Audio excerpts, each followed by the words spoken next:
వి gold trusted gold buyers తాకట్టులో ఉన్న బంగారాన్ని విడిపించి ఈ రోజు ఉన్న మార్కెట్ ధరకే కొనబడును.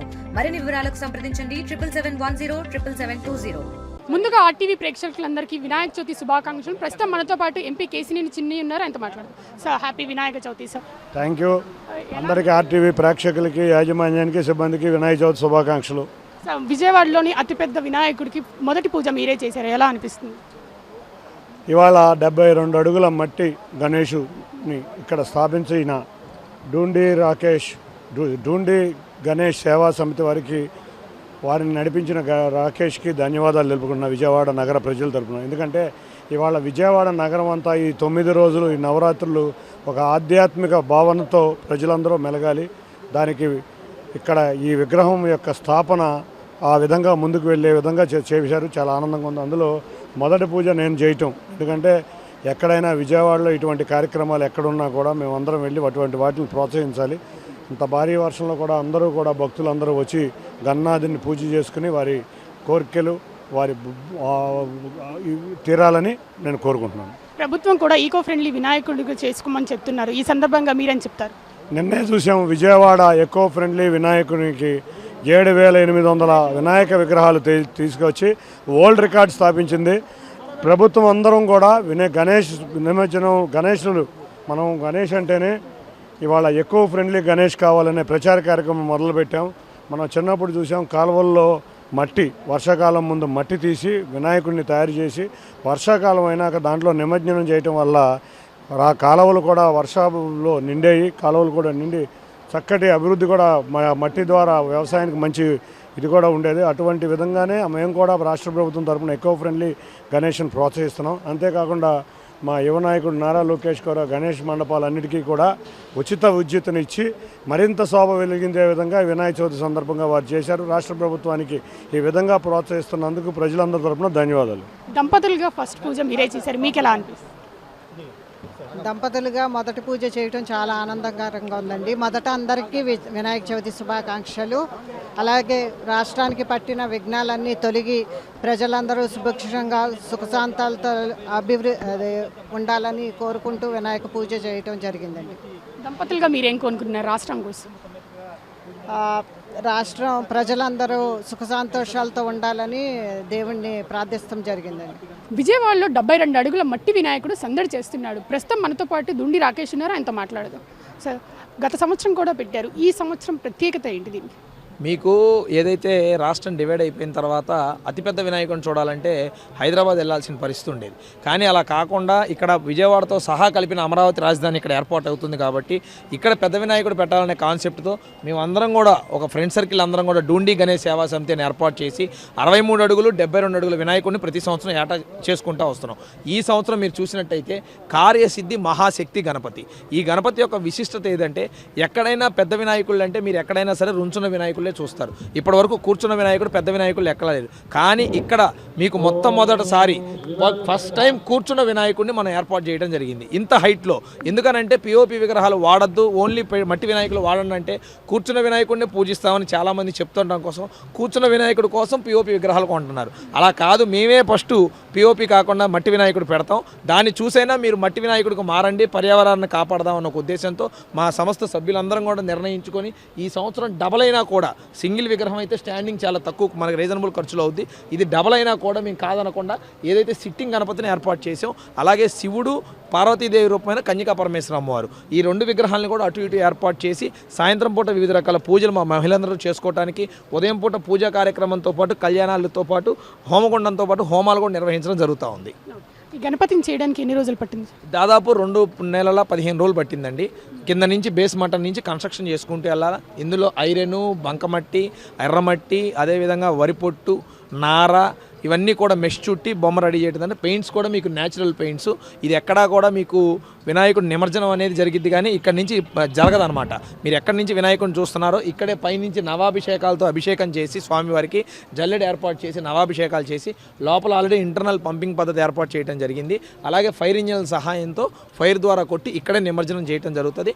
ఆ ఏదైతే పూజించిన మట్టిని, ఈ 11 రోజులు పూజించిన మట్టిని కూడా నిమజ్జనమైన తెల్లారి నుంచి ప్రజలకు మళ్ళీ ఉచితంగా పంచడం జరుగుతుంది. లేడీస్ కోసం ప్రత్యేక పూజలు పెట్టారంటున్నారు, ఏం పూజలు పెట్టారు మేడం? మేము కామాక్షి కుంది పూజ అని ఒకటి పెట్టామండి. విశిష్టమైన పూజలు అంటే 1, 2 అని కాదు, 11 రోజులు కూడా మనం విశిష్టమైన పూజలు అన్నీ కూడా. అంటే ఒక పూజ చెప్తే మన మహిళలకి ఉత్సాహం వస్తుంది, ఈ పూజ అయితే తప్పకుండా మనం ఆ ప్రదేశానికి వెళ్ళాలి అని.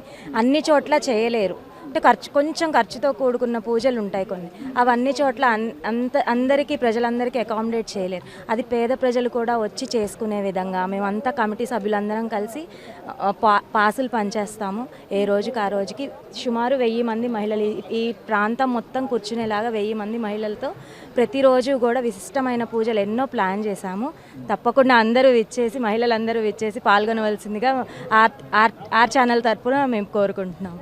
గత ఏడాది వరదల వల్ల సరిగ్గా కాలేదు, ఈ ఏడాది వర్షం కూడా పడుతుంది. ఇప్పుడు దీనికోసం స్పెషల్గా ఏమైనా అరేంజ్మెంట్ చేశారా? లేదండి, గత ఏడాది వర్షం వల్ల సరిగ్గా కాలేదు అనేది అవాస్తవం. హోమగుండాలు కూడా తడిచిపోయాయి పోయినసారి. 7th డే వరకు హోమగుండం తడిచిపోయిందని హోమగుండం అప్పుడు ఆపేసాం అన్నమాట హోమాలు. కానీ మేము దాన్ని 11 రోజుల కార్యక్రమాన్ని 21 రోజులకు ఎక్స్టెండ్ చేసుకొని అనుకున్న కార్యక్రమాల కన్నా ఎక్కువగా చేసామన్నమాట. 21 డేస్ కూడా నిత్య పూజ జరిగింది. మనకి 8th డే నుంచి హోమాలు జరిగాయి. అలానే విశిష్టమైన పూజలు 1st డే నుంచి జరిగాయి. మనం 1 కిలోమీటర్ బ్రిడ్జ్ ఏర్పాటు చేసాం పోయినసారి. సో ఆ కిలోమీటర్ బ్రిడ్జ్ మీదుగా నడుచుకుంటూ వచ్చి మహిళలందరూ అక్కడ, పోయినసారి మాత్రం వరదల కారణంగా మేము ఇలానే 1000 మంది మహిళలతో అనుకున్నాం. కానీ బ్రిడ్జ్ ఏర్పాటు చేయడం వల్ల కొంచెం రిస్ట్రిక్ట్ చేసి ఒక 300 to 500 పీపుల్ని రోజుకి అలా అకామిడేట్ చేసి వాళ్ళతో కూడా పోయినసారి కూడా ఇలానే విశిష్టమైన పూజలు ఎన్నో జరిపించాము. అంటే ఈ విగ్రహాన్ని నిమజ్జనం ఎలా చేయబోతున్నారు? ఇన్సైడ్ మనకి స్ప్రింక్లర్స్ ఏర్పాటు చేస్తారండి. ఇన్సైడ్ మనకి స్ప్రింక్లర్స్తో పంపింగ్ సిస్టమ్ ముందే వినాయకుడిని తయారు చేసేటప్పుడే మనం ఇన్సర్ట్ చేస్తాము. సో మనం ఫైర్ ఇంజన్ సాయంతో బయట నుంచి నిమజ్జనం చేయడంతో పాటు ఇన్సైడ్ కూడా వాటర్ పంపింగ్ చేస్తామన్నమాట. సో లోపల నుంచి కూడా మనకి వినాయకుడి మట్టి ఏదైతే ఉందో అది సాఫ్ట్గా అయ్యేంత వరకు అది లోపల నుంచి స్ప్రింకిల్ చేస్తుంది. నిమజ్జనం బయట నవాభిషేకాలతో మొదలు పెడతాము. నవాభిషేకాల టైంలోనే ఇన్సైడ్ స్ప్రింక్లర్స్ కూడా స్టార్ట్ చేస్తాము. సో ఆ మట్టి ఏదైతే ఉందో అది మెత్తగా అయిపోతుంది. చిన్నగా అది మనం బయట నుంచి స్ప్రింకిల్ చేస్తూ ఉంటే ఫైర్ ఇంజన్ సాయంతో అప్పుడు మనకు మట్టి అనేది కింద పడుతూ ఉంటుంది. మనం తెల్లారి ప్రజలకి, డివోటీస్ ఎవరైతే ఉంటారో భక్తులందరికీ తెల్లారి వచ్చి ఆ మట్టినే తీసుకొని వెళ్ళొచ్చు అనమాట.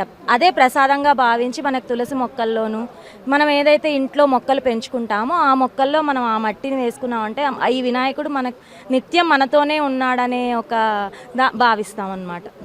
మేడం, మీకు ఎలా అనిపిస్తుంది 72 అడుగుల వినాయకుడిని పూజించడం మీకు ఎలా అనిపిస్తుంది విజయవాడలో? 72 అడుగుల వినాయకుడు అనే ఒకదానికంటే ఎక్కువ ఫ్రెండ్లీ అండి. మరి అందరూ కూడా ప్లాస్టర్ ఆఫ్ ప్యారిస్తో చేసినటువంటి బొమ్మలు పెడుతున్నారు. అది పర్యావరణానికి ఎంతో హానికరం కదా. అటువంటిది లేకుండా 72 అడుగుల వినాయకుడినే మట్టితో చేయగలిగితే ఇంట్లో చేసుకునే పూజ చిన్న వినాయకుడిని చేయడం పెద్ద కష్టమేం కాదు కదా. ఇది ఒక మెసేజ్ అందరికీ వెళ్ళాలి అని చెప్పని మేము చేయటం జరిగిందండి. ఇక్కడ ఒకప్పుడు పెద్ద విగ్రహం చూడాలంటే ఖైరతాబాద్ వెళ్ళి చూడాల్సి వచ్చేది, ఇప్పుడు మన విజయవాడకు వచ్చి చూస్తున్నారు. దీన్ని ఎలా అనిపిస్తుంది మీకు? చాలా చాలా ఆనందంగా ఉందండి. అసలు ఎంత సంతోషంగా ఉందో మాకైతే చెప్పలేం. అది ప్రతిరోజు విశేషమైనటువంటి కార్యక్రమాలు. ఇప్పుడు మరి నగరేశ్వర స్వామిని పెట్టారు కదా, మరి శివలింగాలు ఇచ్చి అభిషేకాలు చేయిస్తున్నారు. ఒకరోజు మరి వాసవి అమ్మవారిని పెట్టారు, వాసవి అమ్మవారి వ్రతాలు చేయిస్తున్నారు. 1000 మందిని కూర్చోబెట్టి ఒక్కొక్కళ్ళ చేత 108 మంది గౌరమ్మలు అంటే 1,00,000 గౌరమ్మల్ని ఒకే ప్రాంగణంలో చేసి అమ్మవారికి పూజ చేయటం అనేది, అలా ప్రతిరోజు దక్షిణామూర్తి వ్రతాలండి, ఎవరు చేయలేదు ఇప్పటివరకు కూడా. అలాంటి కొత్త వెరైటీ వ్రతాలు అన్నీ కూడా అందరి చేత చేయించడం చాలా విశేషంగా జరుగుతుందండి ఇక్కడ. మీ అందరికీ వినాయక చవితి శుభాకాంక్షలు. థ్యాంక్ యూ అండి. ఉన్న పూజారితో కూడా మాట్లాడి వినాయక చవితి విశిష్టత ఏంటో తెలుసుకుందాం రండి. వినాయక చవితి విశిష్టత ఏంటో మా ప్రేక్షకులకి చెప్పగలరా? వినాయక చవితి ఓం గణానాన్త్వా గణపతిం హవామహే కవిం కవీనాముపమష్టవస్తమం జ్యేష్ఠరాజం బ్రహ్మణస్పత ఆనశృణ్వన్నోతిభిశ్చేదసాదనం. అమ్మా, ఈ వినాయక ఉత్పత్తి భాద్రపద శుద్ధ చతుర్థి నాడు వినాయక ఉత్పత్తి జరిగిందండి. గౌరీదేవి ఆ రోజు పసుపుతో ముద్దతో ఆ పరమాత్మని తయారు చేసింది. గణపతి అంటేనే వశీకరణ. గణపతి అంటే గం గణపతయే నమః, గకార గణపతయే నమః. ఎటువంటి విఘ్నాలు కూడా లేకుండా సర్వకార్యసిద్ధికి గణపతిని ఆదో గణాధిపతి అని మనకి వేదం చెప్తుందండి. ఆ వేదం వాక్యం వేద విహితమైన వాక్యం కాబట్టి అటువంటి ఆ గణపతిని ఆరాధిస్తే సర్వశుభాలు కలిగి చక్కగా అన్ని విధాలుగా కూడా మనకి శ్రేయోదాయకంగా ఉంటుంది. ఈరోజు అమ్మవారే స్వయంగా మనకి మనందరికీ కూడా సౌఖ్యం కోసమే అమ్మవారు గణపతిని ఉత్పత్తి చేసింది ఇవాళ. తెలుగులో ఫాస్టెస్ట్ న్యూస్ యాప్ ఇప్పుడు కొత్త అవతారంలో 5 సెకండ్లోనే పూర్తి వార్తా సమాచారం మీ చేతిలో. సోషల్ మీడియా ట్రెండ్స్ మీ కళ్ళ ముందుకే live TV and voice search ఆప్షన్స్తో ఇప్పుడే డౌన్లోడ్ చేయండి. యాప్ లింక్ డిస్క్రిప్షన్లో ఉంది.